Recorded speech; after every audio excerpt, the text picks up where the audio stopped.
Evening and welcome to Meldon Law Monday. It's a Buddy Mart show. Glad to be on the air with you tonight. We have a little breaking news. We have some basketball rankings and live from Steve Spurrier's Gridiron Grill. We'll have later Shane Matthews talking about the events of the day and the night there, the big goings on with his coach of the year, first year coach of the year. So coming up first, France Beard. Hopefully he'll make some sense out of all this stuff about basketball. Maybe I'm just dumb. I don't understand why it is that you keep winning and keep dropping. Strange. I'm sure France will be able to explain it to us, but Gators dropped one in the AP poll today, the third. I guess in the long run, maybe France can give me some clarity on this. It doesn't really matter. It's really better if you're not ranked number one or two going into the tournament. That way you're not taking the pot shots at you. We'll talk to the Iron Duke here in just a moment. We've got Scott Carter will tell us a little about the latest coaching addition. Billy Napier hired an assistant today. And then live from Spurrier's Gridiron Grill will be Shane Matthews. Stand by. Buddy Martin Show is about to be on the air right now. Call your friends and neighbors. Yes, it's time again for Buddy Martin. Call him up and tell him what you're thinking. But be kind because he's doing the best he can. Better, stronger, faster. Mama says that alligators are ornery because they got all them teeth but no toothbrush. Hey, what if the voice calls while you're gone? Take a message. Bye! You ready, champ? I'm ready for this my whole life. I'm incapable of small talk. But that's why you love me, right? Kind of intimidating to be in the presence of so many great athletes.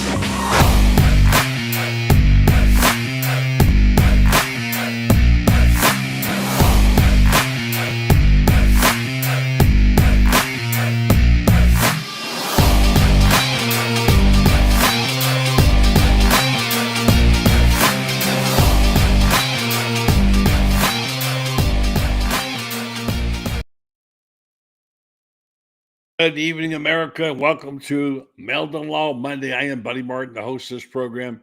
It's on 4 nights a week and sometimes more. And, of course, every now and then on a pop-up show. I want to encourage you to listen on the SEC Sidelines Network, where you'll find Rob and Brendan and the guys as well. By the way, kudos to Brendan Martin for the great work he did this weekend.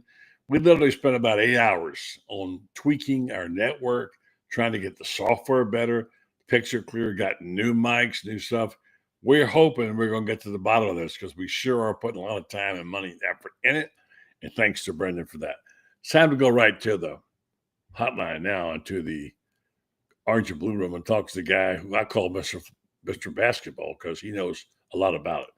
He's the best I've seen and heard, and he knows a lot about it. Maybe he can tell me, oh, Franz Beard, oh, Wiseman, oh, Iron Duke. Can you please tell me? Why do they think a quad one game is more important than a head-to-head? And what in the world happens when a team keeps winning and slipping? I don't get it. France, can you explain to me, please? Well, it's Duke, and there's this thing about Duke University that they didn't invent basketball, but you'd think that the way that they've been treated in the last 20 or so years that they did. They haven't, the only ranked team they've played since December 8th beat them, and that was Clemson. And that's the only ranked team they've played since then. They're playing a lot of teams that, the ACC is full of teams that would be bottom feeders in our league. I mean, complete bottom feeders. Louisville would be break even, and Louisville's probably the second best team. Clemson maybe break even as well. Duke, I think Duke would be at best the fifth best team in the league. I'm not a big Duke fan at all. No kidding. They shoot the three well. I'll give them credit for that. They really shoot the three well. I just don't think they're that good. I think they're playing I think they're playing in a bad league, and as a result of playing in a bad league, uh, they get a mulligan, it seems, on everything.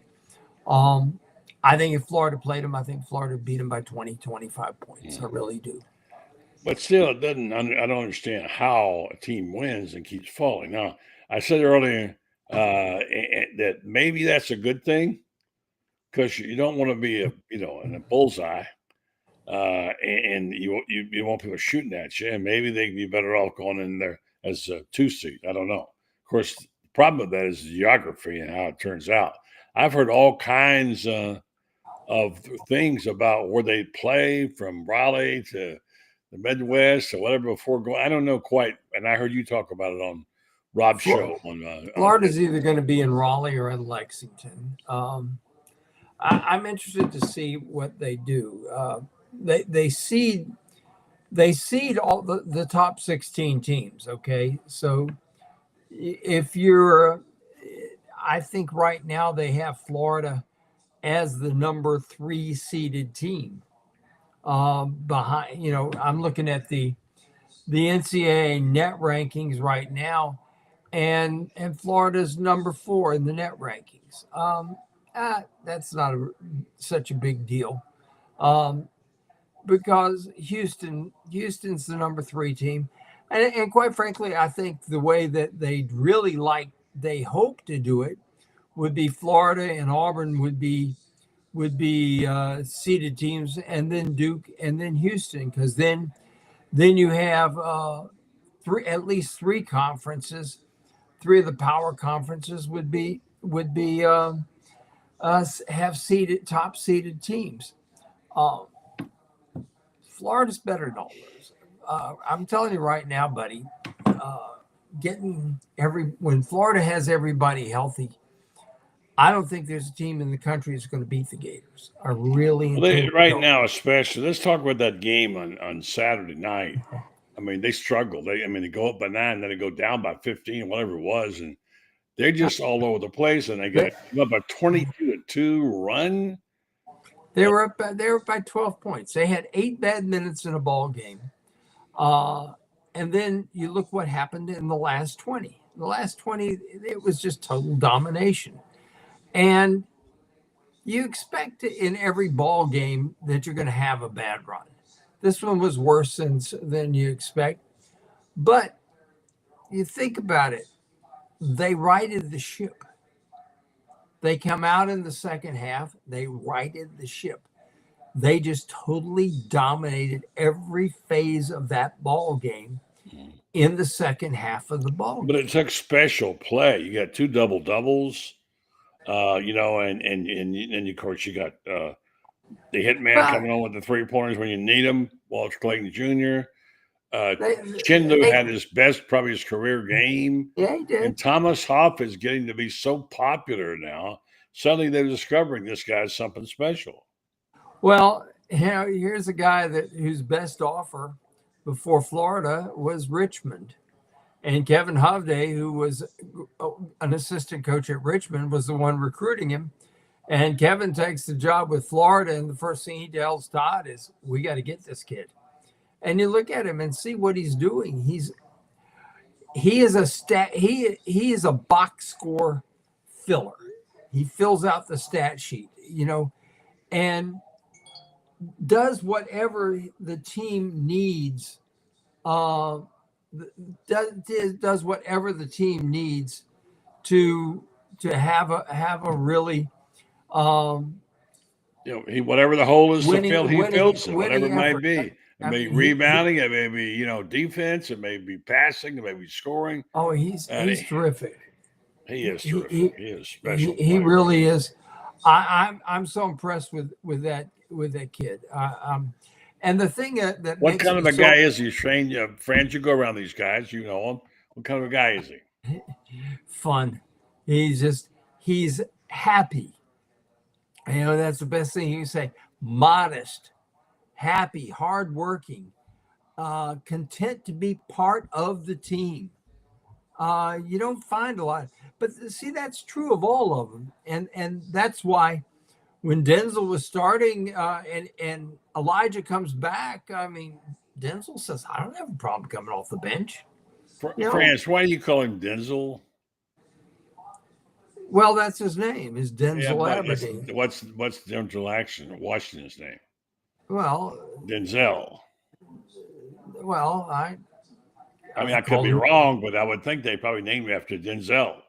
Well, they call him. His nickname is Zell, but I've called him. Do me a favor and I've called him Denzel since he was 12 well, next years time old. when you get a chance to ask him for me, will you? How do you pronounce it? It bugs me because I got Denzel in my brain. Anyway, he's a great basketball. I've called him Denzel since he was Well, 12 years old. All these years. You've been wrong all these years. I'm trying to get you on the right. I found out a guy I'd known for 55 or 60 years. I've been calling him by the wrong name. I pronounced his name wrong. He never told me. Anyway, I'd like to learn about these things. So this basketball team, and you can get enamored. I wrote a column this weekend about falling in love with the team, which is easy to do when they fulfill your needs, when they do all the things that work ethics that the other teams in football don't, or they're not money mongers, where they play for the game, they dive on the floor, and they have depth, and they seem to enjoy playing together. You can fall in love with a team like that and maybe think, well, maybe they're better than what we were saying they're better than they are. But I truly think this team is something special. And I wrote this, friends, last week. We might have talked to it. I don't think so. But if you take these football teams, when a team isn't expected to do well and does, it's a great joy. It's like a Christmas present in July when you get teams like that. And let's just take the 1990 Gators and Steve Spurrier. All right, let's go back to the 1960 Gators and Ray Graves. He came in. Let's go to the 66 Gators and Steve Spurrier, the quarterback. Let's go to 1969, John Reeves, Carl Zarek. You know what I'm going with all this. Yeah, those sure. are some of the most joyful the year times, 2000, right? Florida Gators made the NCAA championship game. Yeah. You think about it. 2000, that happens. 90, Spurrier comes. 80, they turn from 10-1 to a bowl game. Yeah. 70, unfortunately, was the first year of Douglas Adair Dickey. And, something happens. That's another story, enough program for another time. But I'm saying, as I wrote, that it doesn't necessarily mean they have to be a Final Four team to love them. No, they don't. I guarantee that 1969 team might have been my all-time favorite team. Reeves and Alvarez, and you saw some. I was there when they threw the pass. Yeah, right, there you are. Yeah, we're the only two human beings alive who saw that. Anyways, it's kind of funny since you mentioned that. They didn't have a spot for me in the press box, so you're only 15 at the time. So I was 18, but I was working for Jack. And they didn't have a spot for me. The great Jack Harston. They didn't have a spot for me in the press box. So Norm Carlson got me a sideline pass, and I am on the east sideline. And this really cute Houston cheerleader started flirting with me, and I flirted back. And next thing you know, they had the cougar Shasta, and they had him sitting on this table there. And she says, "You want to come over and pet Shasta?" And I went, "You ain't gonna bite?" She said, "No." And they gave me this wire brush, and I started stroking him, and he's purring out loud and everything. And I'm having the time of my life on the sideline, not working. I'm officially working, but I'm not working. And then I have the perfect view. Because here comes the Reeves to Alvarez pass, and I'm down at the 30-yard line, and I watch them line up there, and I look at there and I think, why did they have single coverage on Carlos Alvarez? Because I covered the year, this fall before, I'm covering Florida freshman football for the Sun, and I knew that Carlos was the state sprint champion in high school. And I'm looking there and I'm thinking, this guy, goodness, if they were to throw the bomb, You know, and that's just going on my mind. I'm thinking, but they'll never do that. It's 3rd and 7 against a team that some are predicting to win the national championship. Yeah. They'll never throw the bomb. Well, what do? They throw the bomb. And, Yeah. What a play. Yeah. Stand by for a second. We're going to see if we can go get Scott Carter a second, talk about the new coach. At the bottom of the hour, we're going to see, hold on, folks, I'm going to get the friends go. At the bottom of the hour, we're going to have our friend and partner, Shane Matthews, live from Steve Spurrier. Well, actually, not Steve Spurrier. Spurrier's Gridiron Grill, and they're honoring the coach of the year. I know Shane Beamer is there, and the legend of the year. They're having that's taking place, and Shane is there, part of the program. So we talk to him shortly in just a moment. But first of all, let's do this. Let me tell you just a little bit about Meldon Law. Meldon Law Monday. They, of course, are known for their loyalty to the University of Florida. They also are excellent practitioners of law. We sometimes forget to talk about that. I'm dealing with some things right now, and they're really exceptional. Everybody knows Jeffrey. Jeffrey's got a heart big as Texas, and he's also beloved. He loves his Gators. He's really happy about the basketball team. He's been really on the basketball team for a long time, and he enjoys Todd Golden's company. He also enjoys the team winning, which is certainly happening this year. So Jeffrey is a good dude. We'll be talking to Jeffrey soon. And Kerry, his son, of course, is there. Like Jeffrey, his son works for him. And I understand another family member might be coming. But if you need anything in the way of law, especially if you have a lawsuit that's pending and you can't figure out what to do and you want it reviewed, give them a call. They have 4 locations to serve you right there in Gainesville or Ocala or Lake City or Williston. That can take care of your needs there. Meldon Law, they won't back down. All right, let's go back and see if we can get maybe by now. There's friends. I think we've got our friend. There he is. No, that's Brendan. Okay. I thought that was Scott Cutter. All right. So anyway, friends, I want you to talk to me. Now, look, you know a lot about basketball. You've seen it. You've seen all the great teams.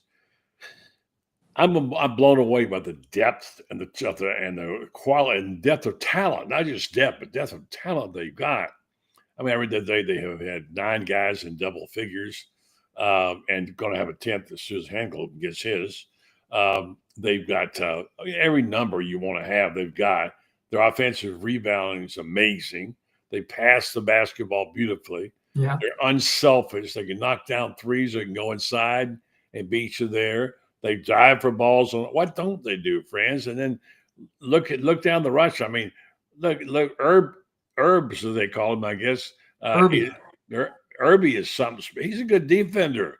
I watched the other day with his feet. He gets out there. He defends pretty well, and he knocks it down those threes. So they got some talent on this team. And if they keep them all happy, which Todd's been doing, I don't see any reason why they shouldn't be right there. Do you? I think they're going to be. And here's the thing, buddy. It's like when Todd decided to give Urban Clavsar more time. That meant somebody's got to sit. Nobody was upset. Everybody was happy. Yeah, we can share our minutes. And this is the thing that is so special about this. I remember I was at a AAU tournament, and I'm talking with Rick Pitino, who was Billy's coach. And we were talking about when he was coaching in the NBA. And he said, what convinced him to come back to college was he's looking down the bench. He needs to make a substitution. And he says, well, if I substitute this guy for this guy's feelings are going to get hurt. And if I don't give this guy the minutes, his feelings are going to get hurt. And it's going to throw the team off for the next 5 games if I hurt, And this is going into him making a substitution. Florida doesn't have this issue. They need to make a substitution. These guys are happy for the other guy because the only thing they're concerned with is you go in there and you do your part to help us win the game. And that's all they care about. Well, Rance, what I worry about is they got too many players. You No. can't play them all. But think about this for a second. You can share the basketball with them all, but you can't play 10 players when you get to March. You can't. I wish they could. I've never seen it done or heard of. Well, maybe he'll be the first one. Dean Smith did it all the time. Yeah, but Dean Smith had a little different kind of team. He could mostly defended the basketball. Bottom line is that I hope you're right, because I hope they're going to be able to, because I want to see Urban play. I love his closer. I love his game. I love all these guys. I love watching them play. And they could very well. What they have? They won 5 straight ranked teams. I forget what it is. They won. The Gators have won their last 6 games. Yeah, but how many ranked? Didn't they run 5 on ranked teams? No. They beaten the last teams they played that were ranked. They've beaten them. Yeah, well, that's a better way of saying it. All right. Hang on one second. Yeah, while you're doing that, I'll read this message from Leandro. Let me get Francis there by himself, who's trying to deal with some issues. So we'll just put him on hold for 1 second. And I'll read this comment from he wasn't supposed to be on the show till later, but we had to make changes. I want to read this comment. Buddy, love you and the show as always. But can we give our Lady Gators softball team a congratulations for making history for scoring 24 runs in the game? I didn't know that's what the final total was. I know they've been killing it. And Walton's team is amazing. They're just doing great. So France comes back, he'll have an idea on that. Well, let's give him a tip of the cap. Congratulations. I don't think we call them Lady Gators anymore, though, do we? But no, that's terrific. You're right. So Robert Turner says UF athletics are in good shape. Many years to come. Go Gators. Bruce Green says Gators are the best basketball team in the country. They have 10 starters. Golden's a great coach. I can't disagree with that. And then 1990, 1790. France, put your headset on for a second, and let me get your audio turned back up. And the address this question that somebody said they wanted us to acknowledge. Hold on.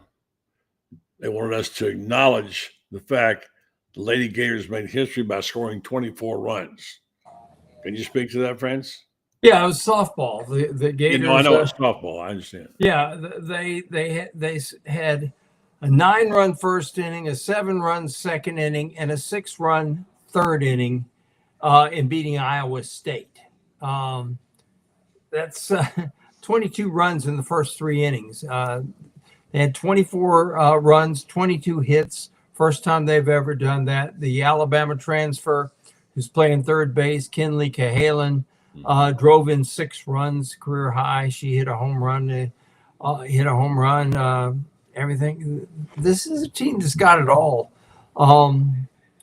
And they have a freshman who's able to pitch again now. She's been overcoming an injury, named Caitlin Oxley. Her nickname's Red. She's got red hair.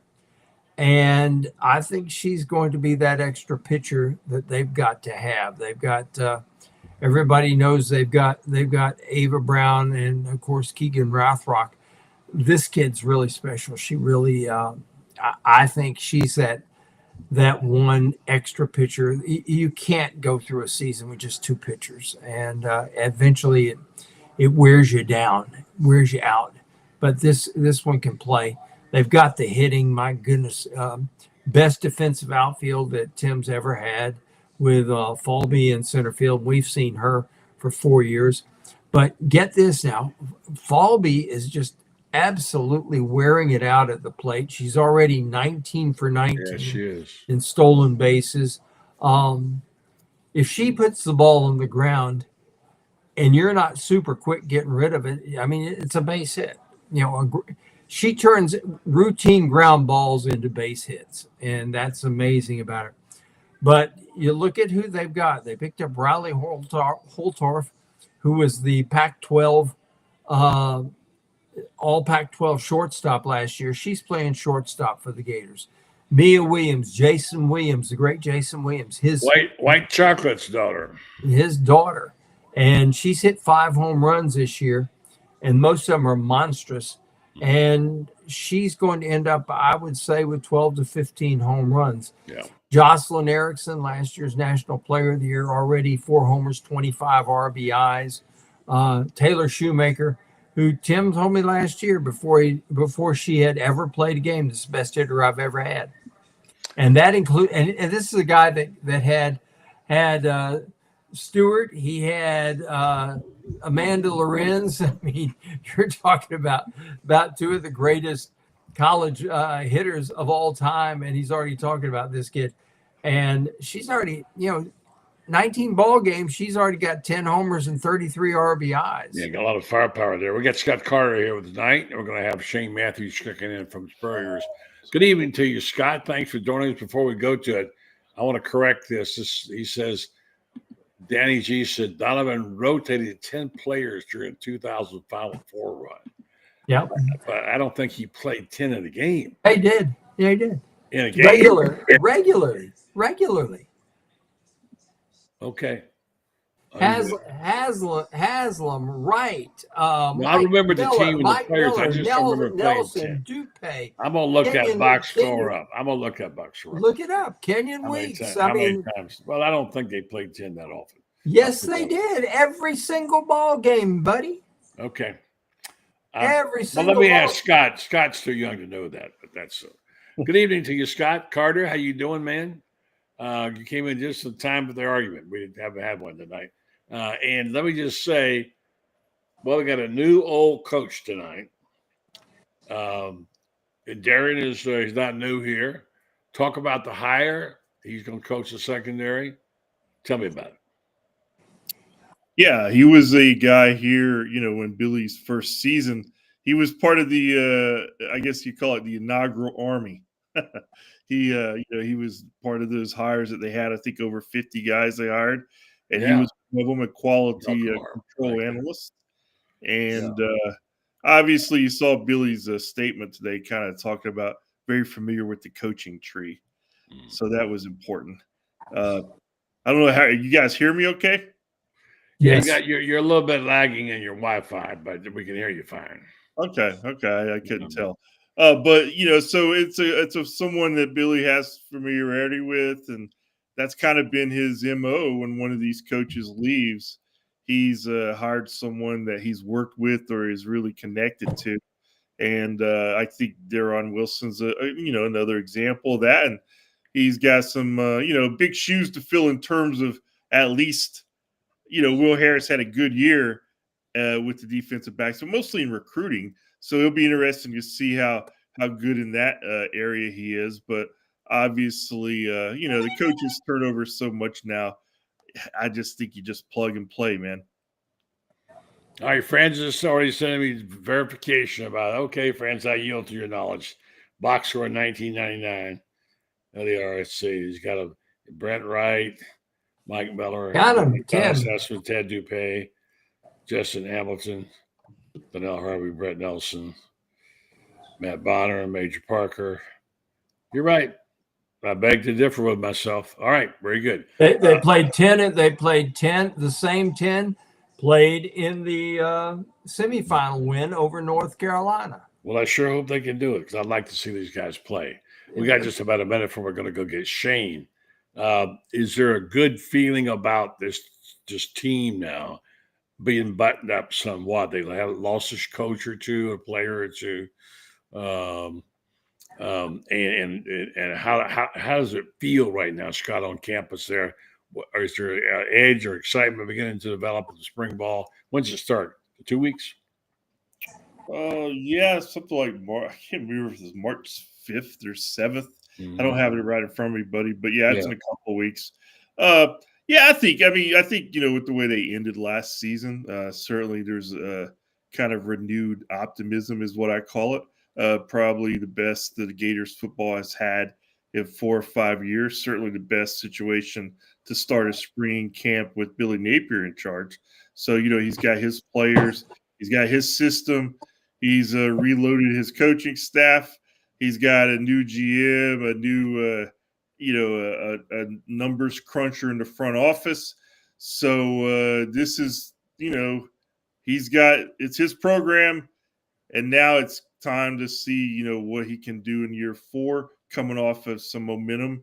And I think that's what we're all curious to see. And we're not going to know that, obviously, for a while. So, I think right now the basketball team has a lot of people excited, buddy. So I think spring football might get overshadowed for a change, which I'm all for it.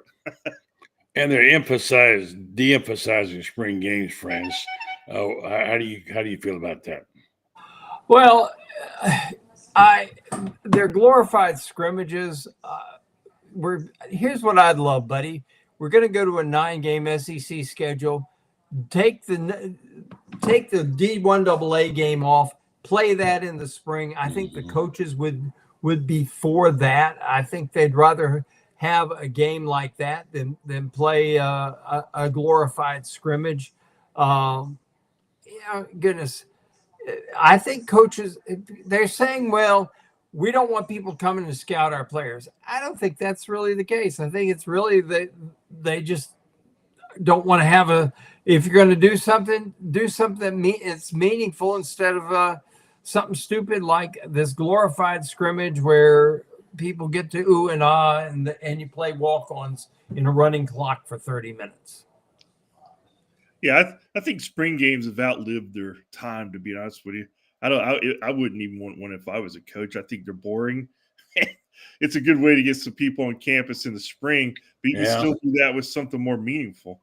Guys, let me break in here. I've got Shane Matthews live out at Spurrier's, and he's going to tell us what I think. You won't be able to hear them, Shane, but they can hear you. And we got Scott Carter and friends. We know this is the first-year coach award.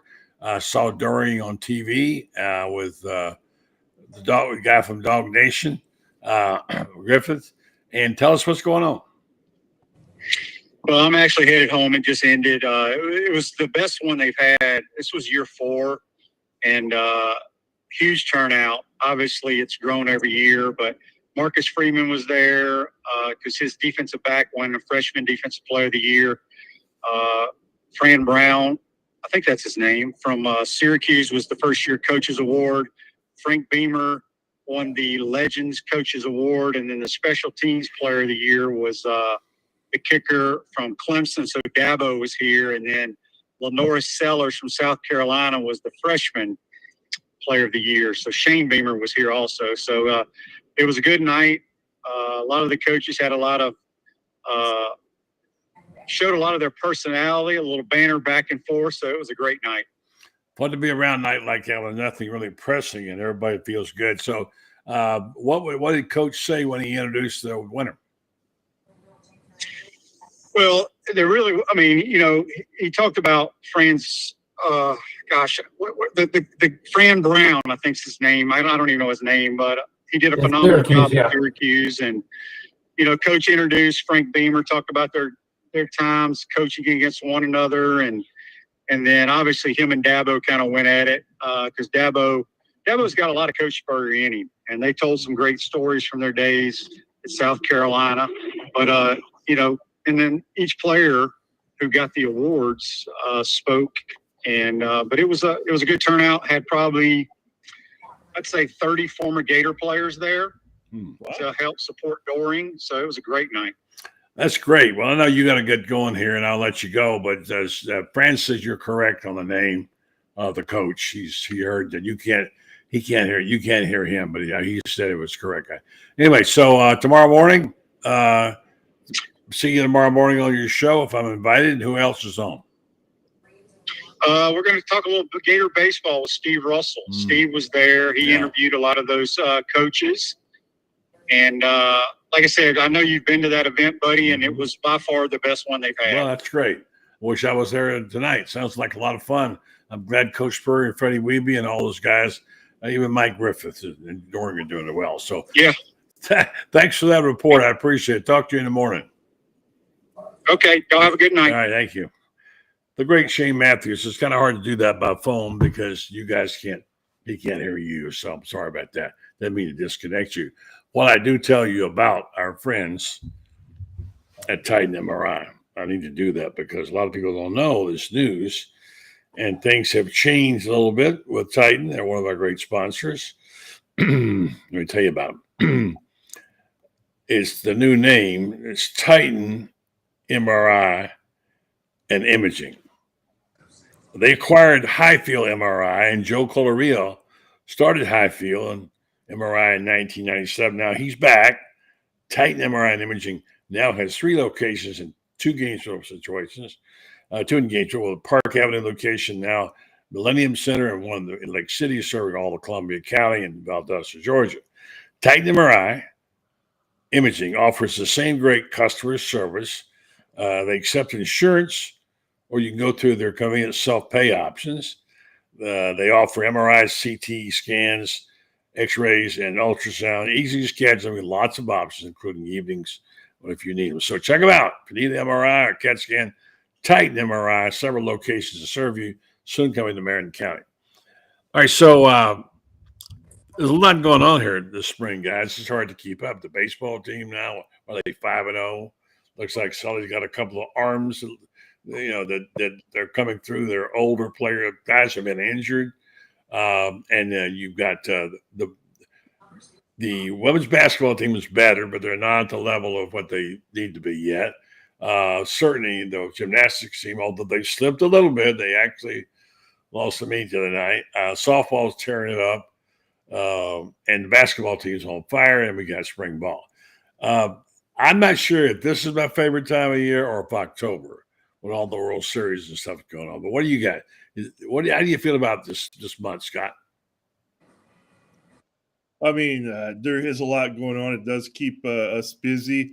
I mean, nothing will surpass football season for me in terms of my favorite time of year, except maybe late in the baseball year. I love the College World Series. And I love when the stretch run in baseball, when the games really matter. But you're talking about this Gators baseball team. They're off to a 7-0 start, and I think they have a collective 142 ERA. It's a small sample size, but Liam Peterson and Pierce Capola and just the pitching staff, those guys especially have been really good so far. Jake Clemente, the Saturday starter. I think Sully said yesterday he's going to switch that around. Capola's going to start going on Saturday and Clemente on Sunday, but and they have a very deep lineup. So, it's a team that went to the College World Series last year with an up and down regular season. This year, they look like they could get there a lot smoother, but there's a lot left to play. But yeah, it's a fun time of year, buddy, for sure. Hey, Franz, you saw Cag's first home run, right? The video of it? Yes, I did. What a monster. 435 feet to 435 feet to dead center. I watched the replay of it several times, and I've been able to see it from 2 or 3 different angles. And it didn't look like he swung that hard. It really didn't. Typical Cags, he's just so strong. And what doesn't look like him swinging hard would probably put somebody else in attraction, because he's just so physically strong that it looks easy to him. Amazing. There is a lot of people who think that he's going to force Kansas City to make a trade and play him at first base as a rookie straight out of college. He's in the inter-squad games. He hasn't been striking out. He hadn't been chasing pitches. Defensively, he's a better first baseman than the guy they've got. This is a guy that can really, really play the game. And the thing I love about him, buddy, is one of the things you've been talking about. He plays with such joy. This is a guy that looks like every time he's out there, he looks like he's just having fun. It looks like he's the same kid who played Little League Baseball, who, okay, coach, can I play today? Yeah, okay. And it's a beautiful day. Let's play too. Yeah. I like it when you see guys like that, when you see those guys that just love playing the game. I'll tell you, one of my favorite guys of all time was Preston Tucker, who played here. And Preston Tucker was a guy, just play him. He didn't care where he played, where you hit him, whatever like that. As long as he was playing baseball, it was fun. And I like guys. I love the guys like that. They're so much fun. I guess I'm so old that I don't like the prima donnas and the drama queens anymore. Get off my lawn. Hey, here this story about Keanu O'Neal is really. By the way, I loved him. He was a South Sumter guy. I forgot. My name neck of the woods. Apparently, they're talking about bringing him here in Florida and for being an on-field analyst. That's one of the 8. Mark Long was a very good reporter. Wrote that today, so that would be interesting to bring back a great player like him, wouldn't it?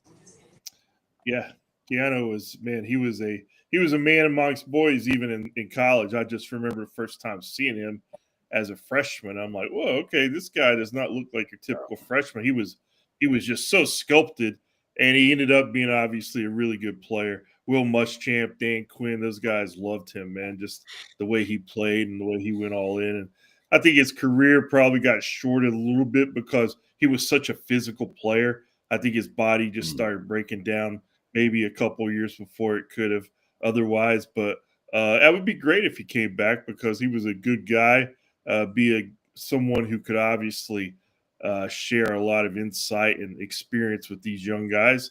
And also, I just think anytime you can bring these Gators who've succeeded at the highest level of the game back into the building, I just think it's a big plus for your I program. agree. All right, guys, here it is. Big deal or not. Game day is coming back March 1st, which is coming up next week, right? Well, the end of 28th, so on Friday, so with the Saturday. So big deal or not. Number 2 matchup, although Florida's 3 now. And 8 people against number 7 Texas A&M, who's not having as good a run as I thought. What do you think? Is that a big deal, game day? Oh, Evans, yeah, it always is because the amount of, they keep coming back during the day to the guys that are there at the game itself, at the venue itself. And it keeps bringing that, Florida Gators every time. They show these guys sitting in their chairs there. You have behind the background Gator, students and stuff like this. It is a big deal because here's what happens. Somewhere out there, there's a high school sophomore who's a really good player, and he may already like the Florida Gators, but then he sees there's Jay Billis there. There's Seth Greenberg there. There's Reese Davis there. There's all these people there, and they're saying to themselves, that's a place I'd like to go. Look at these fans. Look at this. They get game day there. It's the same thing, buddy, in football. When game day shows up, when, there's something special about it. The fans get there. And it's recruiting. It's a recruiting tool too. It is a tremendous recruiting tool because kids somewhere there's a kid that can't get there, and he's going to see that, and he's going to see that crowd, and he's going to get excited. What do you think, Scott? Yeah, I do. I think everything Fran said's right on. I think, when you're dealing with impressionable 17, 18-year-olds out there who's watching this stuff, that certainly can resonate. And also just it creates an atmosphere on game day. That's why it's called game day. That's just a little bit more buzz than usual.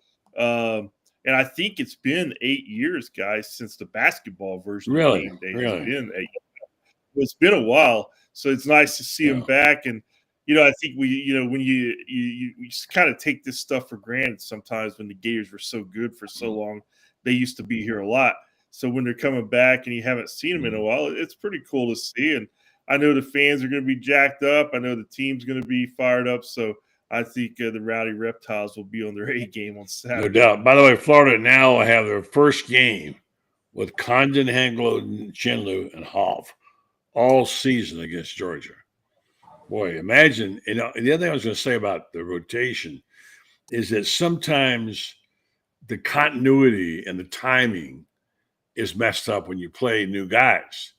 Hanglo in the first couple of, and understandably, when you throw the ball, when you pass the ball as incredibly as they do, You have to get a rhythm going, and that's the only thing I can say. But boy, that talent, it's amazing, huh?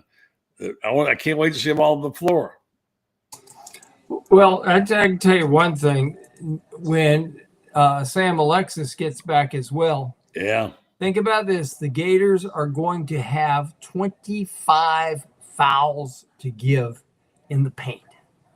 Now, that may not sound like much, but you get a whistle-happy guy like a Joe Lindsay who's liable to call a foul on his grandmother sitting back at home watching it on TV just because she sneezed.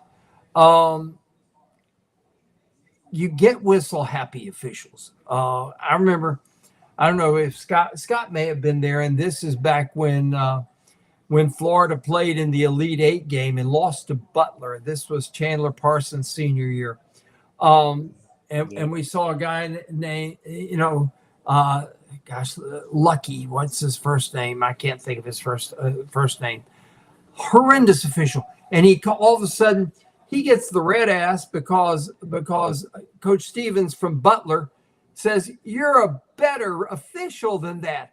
And the next thing he does, he hits 3 fouls, boom, boom, boom, like that against Florida, including two against one of our big guys. And the whole game changed.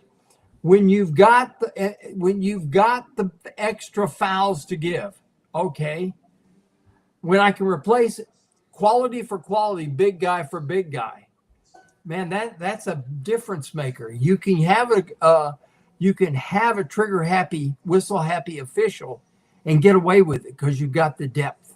And buddy, I'm going back here and 9-10 guys, you look at most of the championship teams over the last 10, 15 years and go back even to Dean Smith,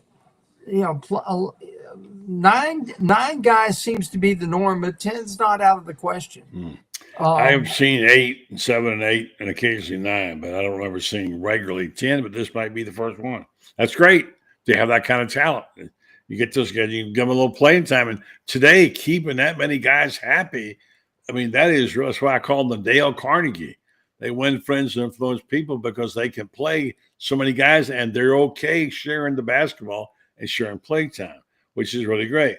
Back in the day when there were 15 scholarships, Dean Smith regularly played 15 guys regularly and made it to Final Fours and so forth like that. They had what they called the blue team, which was 5 guys, and they knew their whole thing was they were going to get 3 minutes in the first half, 3 in the second half. They're coming in there, and their whole game was to come in and disrupt people. Inspired by LSU's Paul Dietzel. Anybody know what that means? The Chinese Bandits. And the white team and the go team. Yeah. But it can be done, but it comes down to that one thing, and Scott can attest to this because of what Billy Napier's doing in football. Billy talks about culture, having guys ready to go, and guys who don't care if they start. They know they're going to get in there because the rotations are going to work out and everything like that. Billy talked about, I remember during the season this past year, about his defensive line because they were shuffling in, I think, 10, 11 guys in there. And he made the comment, we got 11 starters on the defensive line. Well, you only play in three or 4 at a time, but you're getting them in there. And if you got the right culture built, you can do it. But you like to see that hot hand. And so far, Todd's been good at that. When the guys really got it going, gets them the ball. I mean, look, Thomas Hoff, he is unbelievable. I mean, we don't even know how good he can be. He does it so well. Last 5 games, 15 points a game, 8 rebounds, 3.8. This is averaging 3.8 assists. 55% field goals, could do a little better there. 45% three-pointer. Hustles every loose ball and every rebound. I mean, this guy is got a motor, and he's inspirational when he's out there, Scott, the way he plays. He's such a joy to watch this guy play. Yeah. I think this is called a coming out party. I think we're all watching it the last few weeks. And I think he's gonna just. I think he's a great player. I think he's an NBA player. I think we all see that, and I think he's just tapping into his potential. I don't even know if he knows how good he is yet, but I think he's starting to believe he's pretty good by the way he's playing.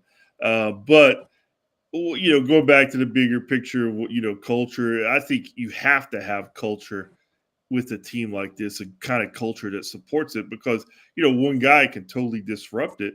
If Walter Clayton was mad every time he wasn't the leading scorer, that would cause problems. Because but obviously that's not the case. These guys have bought in, and you do ride the hot hand sometimes. I think we've seen Clayton have the hot hand a couple of times. I think we've seen Martin have the hot hand.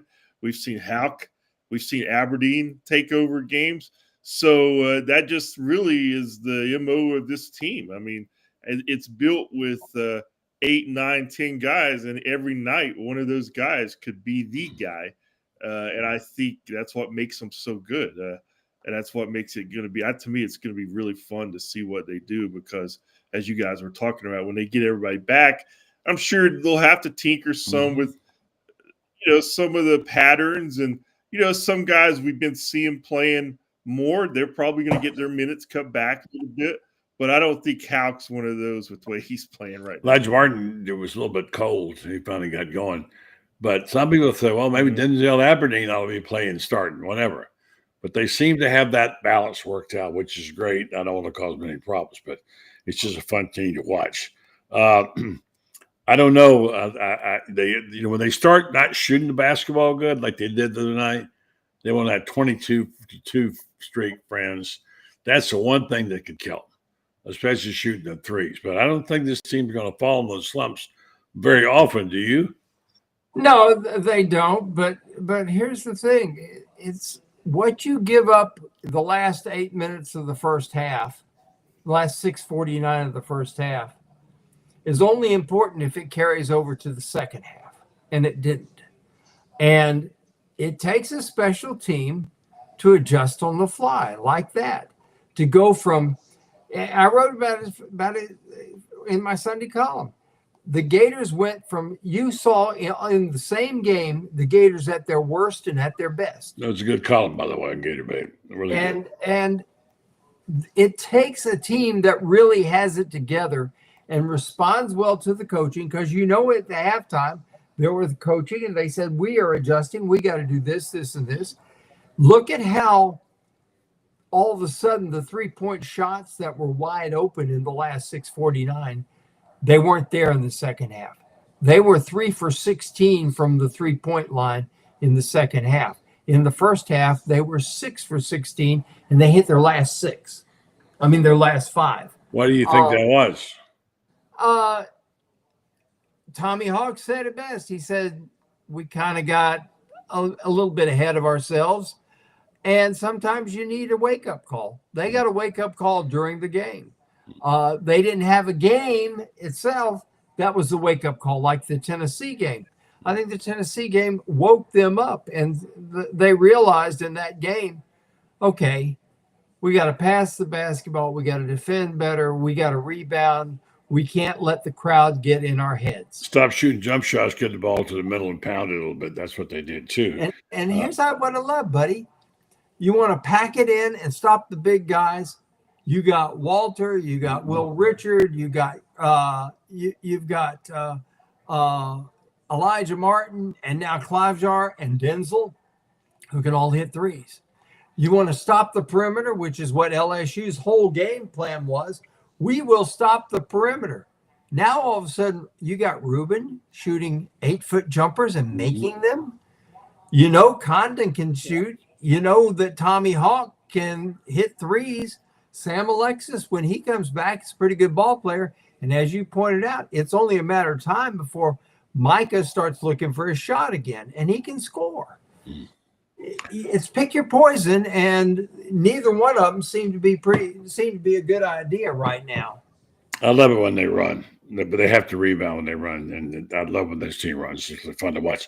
All right, so as we wrap it up here this spring, as headed towards spring ball, we'll shift over for the final comments. By the way, this true Florida run rule, Dayton in all 3 games, That's never been done under Kevin O'Sullivan. Is that true? It was true in the sense that they won by double because I think when it was the first time since 2005 they had won in that fashion, 3 straight games in more than 10 runs. Okay. So, but yeah, it was true. They looked it up and said it in the press box. That was before Sullivan. Last time Florida beat the team by double-digit runs in all 3 games weekend was 2005 against Michigan State. But I don't know the details of that. Anyway, impressive enough.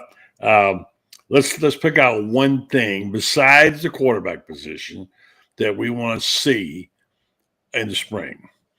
I want to see those young receivers develop. I think they're really good. I think we're probably missing the boat thinking we haven't got enough experience. But boy, oh boy, they got some talent there. We know who the freshmen are. They got speed. I think these receivers are much better than what we think. And I look for a couple of names to pop out of there and saying, wow, they're really good. That's what I want to see. What do you want to see, Scott?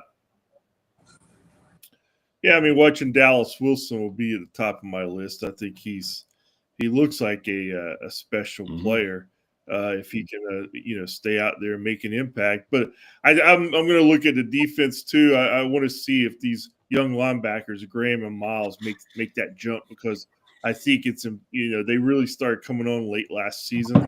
I think that's going to be really important. And they seem to have a little bit more playmaking ability than some of the linebackers in recent years. So I want to see if that carries over into the spring, because you got playmaking linebackers like I remember that guy Brandon Spikes. He seemed pretty good. Pretty good, yeah. Plays, yeah. But they can make a difference in games, that's for sure. Let me ask you about a guy, and I'll let France move his comment. Trequezy Bridges. I thought that was a big loss, in my opinion. He's kind of a Swiss Army knife. He plays all the positions. He's a good tackler, good defender. He has a nose to the ball. He's going to the draft. I understand that. But what's his size? Because Shane and I have this arguments all the time about size. He had no idea that some guys were big as they were. And he argued about the size of Trequezy Bridges. Franz, height and weight. How big was he? Well, they had him listed at 6'2" and about 200, 205, I think it is. He looked. Now I can't. I'm probably the world's worst judge of weight, of muscle weight, because I used to have muscles, but they all settled down around my hips. Yeah. He looked to me like he's about 214 or 215. He looked like a linebacker. It's kind of like, Elijah Martin on the basketball team. They list him at 195, and I swear I see him beside guys that are listed at 190 and 195 who look 195.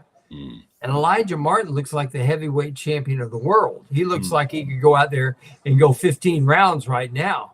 But I would say he was to me, he looked like 210, 215.